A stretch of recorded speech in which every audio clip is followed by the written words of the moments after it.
Hindi na nga napigilan pang magalit ni Senador Raffy Tulfo sa budget interpellation ng National Irrigation Administration nang malaman niya na isang taon pa nga lang matapos magawa ang Bulo Irrigation Dam sa Bulacan nitong 2022 ay nasira na ito ng 2023. All year round binabagyo tayo. And all year round nasisira itong mga irrigation projects. Why? You should have anticipated that. Sana gumawa kayo ng mga proyekto na it can withstand up to signal number 4. Period.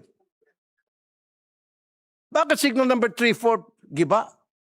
Meron pa nga dyan, signal number 2 lang, nagigiba eh. And mamaya, pakita ko sa inyo, signal number 2 lang, nabagyo, nagiba na agad yung irrigation project na yun. Ibig sabihin, super, mega, substandard yung ginamit na materyales. Nakita niyo naman doon kanina sa video. Huwag na tayo maglokohan pa. Kinwestiyon naman ni Tulfo kung anong klaseng mga materyales ang ginamit dito dahil tila nilagyan lang daw ito ng palitada, pininturahan at maging kiniskisan para nga maging makinis. Mr. President, I'm not an expert, I'm not an engineer, pero using common sense, hindi naman siguro ako pwedeng lokohin o yung mga taong nanonood sa atin ngayon. Ang nangyari niyan, nilagyan lang ng palitada and then pininturahan, konting kiskis para maging makinis. Ganon ang ginawa ng NIA. Mr. President.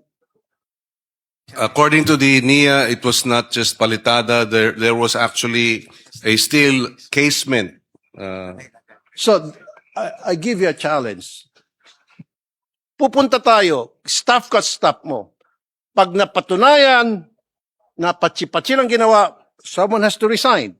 Are you willing to resign? Challenge taken. Good.